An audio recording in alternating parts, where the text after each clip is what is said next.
The doctor who saved hundreds of lives discovered a secret at the hospital that put his own life at risk. When a series of unexplained deaths began, he realized something sinister was happening. Now, he must fight not only to save patients, but also to expose a deadly conspiracy. Dr. Ethan Carter, a 42-year-old dedicated emergency room physician, was known throughout St. Mary's Hospital for his tireless commitment and exceptional skills. He spent long hours at the hospital, saving lives and caring for patients with a dedication that went beyond the call of duty. Ethan was admired by colleagues and patients alike, but his personal life was lonely. Divorced and childless, he found purpose in his work, believing that every life saved was a victory against death. However, his quiet routine began to change when a series of unexplained deaths occurred at the hospital. Patients who arrived with stable conditions suddenly deteriorated, and the causes of death were often attributed to unforeseen complications. Ethan, at first, accepted the explanations, but something in his medical instincts warned him that there was more to these cases. Ethan began to notice strange patterns. Essential medications, such as antibiotics and painkillers, frequently disappeared from the inventory. Patients who should have recovered quickly developed severe infections for no apparent reason. He tried to discuss his concerns with the administration, but he was met with indifference and even hostility. Dr. Richard Hayes, the chief of surgery, dismissed his concerns as paranoia from an overworked ER doctor. Determined to protect his patients, Ethan began to investigate on his own. He started documenting each suspicious case, noting details that others overlooked. While reviewing the medical records of deceased patients, he noticed that many of them had received the same medications before their conditions worsened. Ethan began to suspect that something dark was happening behind the scenes at the hospital. As Ethan delved deeper into his investigation, he realized that some of his colleagues were acting suspiciously. Dr. Richard Hayes, who had always seemed reliable, now avoided eye contact and changed the subject whenever Ethan mentioned the recent deaths. The head nurse, Sarah Thompson, seemed nervous and evasive, as if she were hiding something. Ethan also began to feel like he was being watched. One night, while reviewing files in his office, he heard footsteps in the hallway and saw a shadow standing outside the door. When he opened the door, no one was there, but a sense of unease lingered. Ethan knew he was stirring up something dangerous, but the thought of patients dying due to negligence or worse pushed him to continue. Ethan's investigation led him to dig deeper into the hospital's operations. He began to notice discrepancies in the medication logs and discovered that certain drugs, particularly expensive antibiotics and painkillers, were being diverted from the pharmacy. He also found that some patients who had died under mysterious circumstances had been treated by the same group of doctors, including Dr. Hayes and a few others from the surgical team. One night, while reviewing patient records, Ethan stumbled upon a folder labeled confidential. Inside, he found documents detailing a scheme to manipulate patient diagnoses and treatments to justify the use of specific medications. The documents also mentioned a black market operation where these medications were being sold for profit. Ethan was horrified but knew he needed more concrete evidence before he could take action. As Ethan continued his investigation, he began to notice subtle warnings. One evening, he found a note slipped under his office door that read, "Stop digging, or you'll regret it." The handwriting was unfamiliar, but the message was clear. Someone knew what he was doing. Ethan felt a chill run down his spine but refused to back down. He knew he was getting closer to the truth. Around the same time, Ethan started receiving strange phone calls. The caller would remain silent for a few seconds before hanging up. He also noticed that his office had been tampered with. Files were out of place, and his computer had been accessed without his permission. Ethan realized that he was being monitored, but he couldn't let fear stop him. He began to keep digital copies of all his findings, storing them in a secure cloud account that only he could access. Ethan decided to confide in a trusted colleague, Dr. Emily Parker, a fellow ER doctor who had always been supportive. Emily listened carefully as Ethan explained his suspicions. She agreed that something was wrong but warned him to be careful. "If what you're saying is true, these people are dangerous," she said. "You can't take them on alone." Emily offered to help Ethan gather more evidence, and together they began to piece together the puzzle. They discovered that the hospital's financial records showed unexplained payments to offshore accounts. They also found that several high-ranking staff members, including Dr. Hayes, had recently made large, unexplained purchases. The evidence was mounting, but so was the risk. One evening, as Ethan was leaving the hospital, he noticed a car following him. He tried to lose it by taking a different route, but the car stayed close. When he finally arrived home, he saw the same car parked a few houses down. Ethan felt a surge of fear but tried to remain calm. He knew he was getting too close to the truth, and someone was trying to intimidate him. The next day, Ethan received another warning. This time, a text message. "You're playing with fire. Back off or you'll get burned." He showed the message to Emily, who urged him to go to the police. But Ethan knew that without solid evidence, the police wouldn't be able to do much. He decided to continue his investigation, but he knew he had to be more careful than ever. Ethan's breakthrough came when a new patient was admitted to the ER. A young woman named Jessica Miller, who had been involved in a car accident. Jessica was stable but needed surgery. As Ethan reviewed her case, he noticed something unusual. Her medical records had been altered to justify the use of a specific, expensive medication. When he confronted the attending surgeon, Dr. Hayes, he was met with hostility. "Stay out of this, Carter," Hayes snapped. "You don't know what you're dealing with." That night, Ethan received a call from the hospital. Jessica had gone into cardiac arrest and died. Ethan was devastated and furious. He knew her death was no accident. As he sat in his office, staring at her file, he made a decision. He would expose the truth, no matter the cost. But as he left the hospital, he noticed the same car from before parked outside, its engine running. Ethan felt a knot in his stomach. He was no longer just a doctor trying to save lives, he was a target. Dr. Ethan Carter thought he was saving lives, but the hospital was hiding a deadly secret. When he uncovered a conspiracy that put patients at risk, he became the next target. Now, he must fight to expose the truth, before it's too late. Ethan knew he couldn't continue his investigation alone. He reached out to a journalist named Rachel Bennett, who had a reputation for exposing corruption in the healthcare industry. Rachel was initially skeptical but agreed to meet with Ethan after he showed her the evidence he had gathered. She was shocked by what she saw and immediately recognized the potential for a groundbreaking story. Together, Ethan and Rachel began to dig deeper. They discovered that the hospital's administration had been covering up the deaths of patients who had been given counterfeit medications. These medications, which were supposed to be life-saving, were actually placebos or worse, harmful substances. The profits from the black market operation were being funneled into offshore accounts controlled by high-ranking hospital officials, including Dr. Hayes. As Ethan and Rachel worked to gather more evidence, they faced increasing resistance. Ethan's colleagues began to avoid him, and he was excluded from important meetings. He also noticed that his access to patient records was being restricted. One day, he found that his office had been ransacked. His computer was gone, and his files were scattered across the floor. It was clear that someone was trying to silence him. Rachel, too, began to experience harassment. She received threatening phone calls and found her car vandalized. Despite the intimidation, she remained determined to help Ethan expose the truth. "This is bigger than both of us," she said.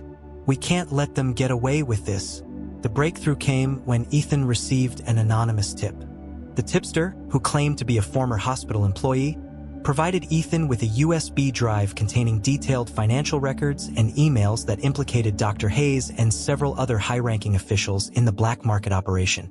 The evidence was damning, but it also put Ethan and Rachel in even greater danger.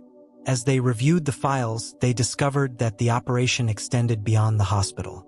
The counterfeit medications were being distributed to other healthcare facilities across the state, putting countless lives at risk. The scale of the conspiracy was staggering, and Ethan realized that they were up against a powerful and well-organized network. Ethan and Rachel knew they had to act quickly. They decided to take the evidence to the authorities, but they needed to be careful. They arranged a meeting with a trusted federal agent, but on the way to the meeting, they were ambushed. A black SUV forced their car off the road, and they were surrounded by armed men. Ethan and Rachel managed to escape, but it was clear that their lives were in grave danger. Despite the close call, Ethan and Rachel were more determined than ever. They knew they had to expose the truth no matter the cost. They decided to go public with their findings, arranging an interview with a major news network. As they prepared for the interview, Ethan received a chilling message. "You think you're safe? But you're not. We're watching you." The night before the interview, Ethan's apartment was broken into. The intruders left a single message scrawled on his wall: "Stop now, or you're next."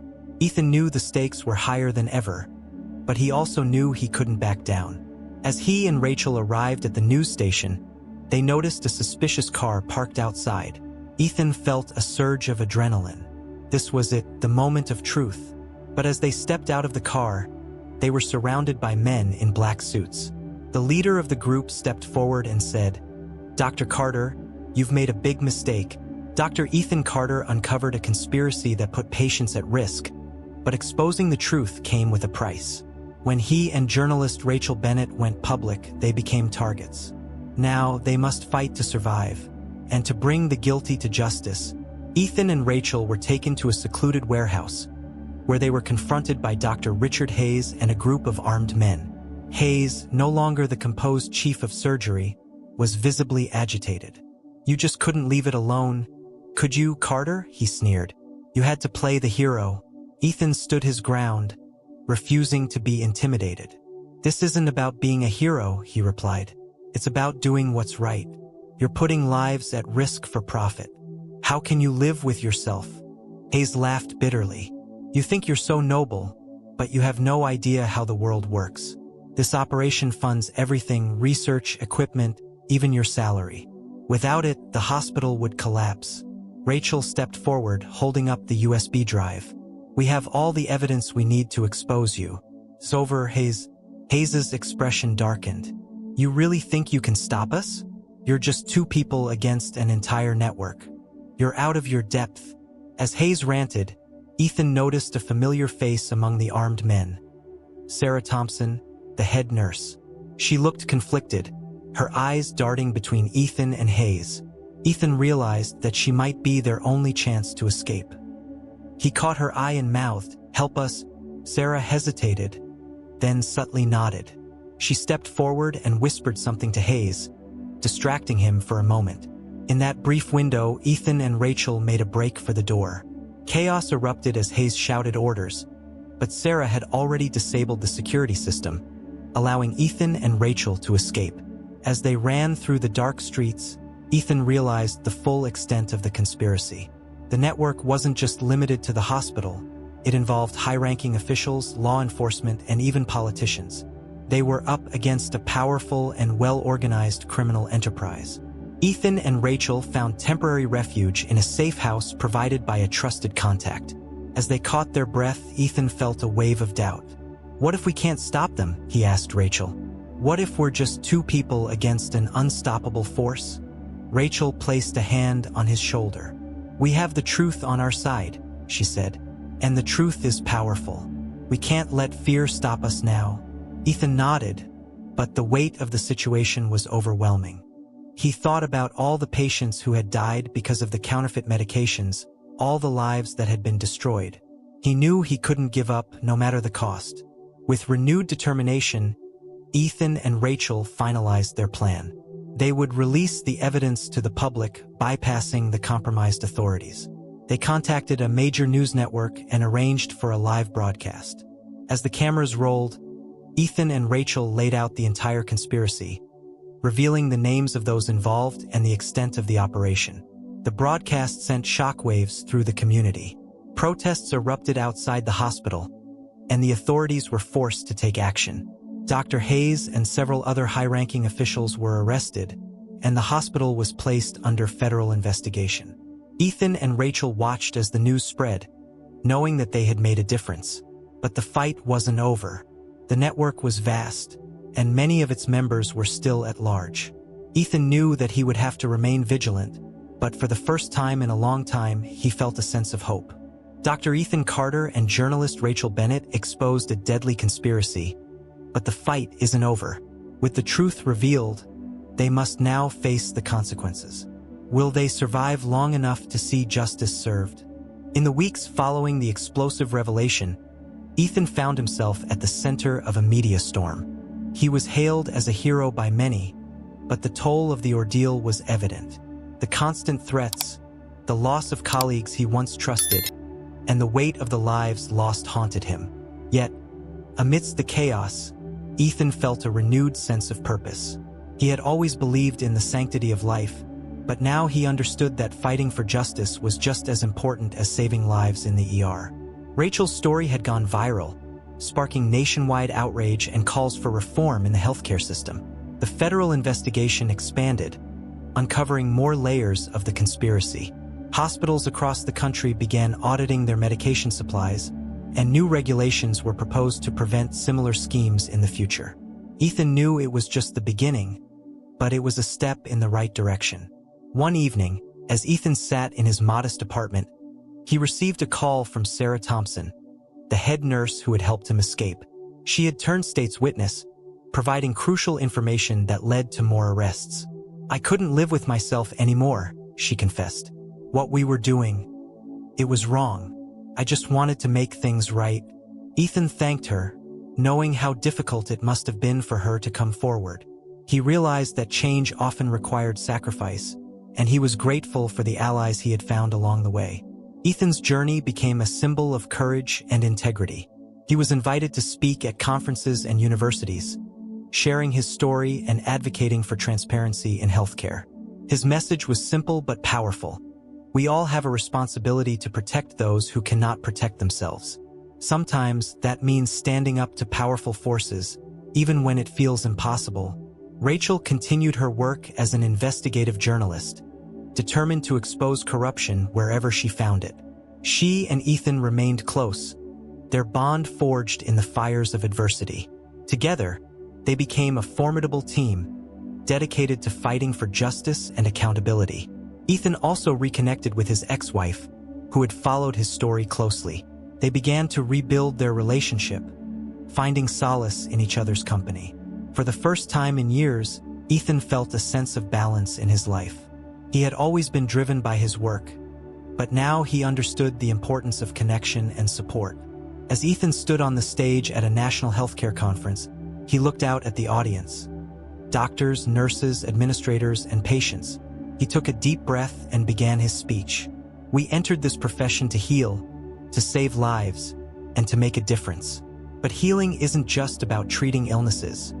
It's about fighting for what's right, even when it's hard. It's about standing up for those who can't stand up for themselves." He paused, letting his words sink in.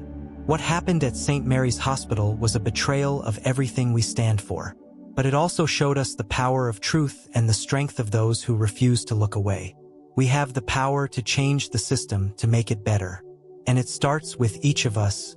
The audience erupted into applause, and Ethan felt a surge of hope. He knew the road ahead would be long and fraught with challenges, but he was ready. He had faced the darkness and emerged stronger, and he was determined to use his voice to inspire others to do the same. As he left the stage, Ethan received a text from Rachel. "We did it, but the fight's not over. Ready for the next battle?" Ethan smiled and typed his reply. "Always, Dr. Ethan Carter risked everything to expose a deadly conspiracy, but his fight for justice is far from over." With the truth revealed, he now faces a new challenge: rebuilding trust in a broken system. Will his courage be enough to inspire real change? Months after the scandal, St. Mary's Hospital underwent a complete transformation. New leadership was appointed, and strict protocols were put in place to ensure transparency and accountability. Ethan returned to work, not as a lone whistleblower, but as a respected figure who had inspired change. His colleagues, once wary of him, now looked to him as a leader. One day, as Ethan walked through the hospital corridors, he noticed a young doctor comforting a frightened patient. The doctor's compassion reminded him of why he had entered medicine in the first place. He realized that, despite the darkness he had faced, there was still so much good in the world, and it was worth fighting for.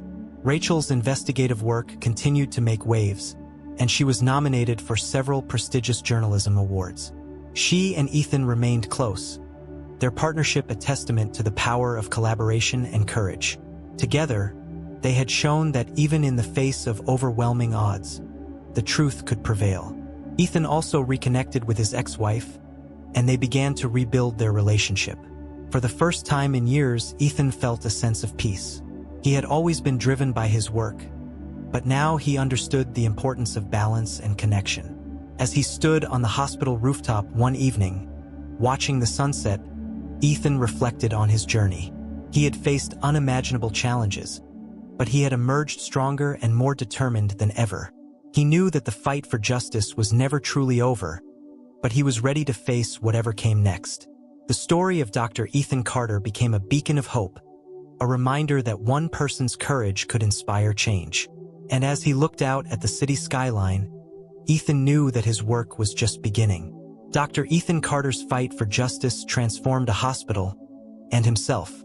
But in a world where corruption runs deep, the battle is never truly over. Will his courage continue to inspire others to stand up for what's right?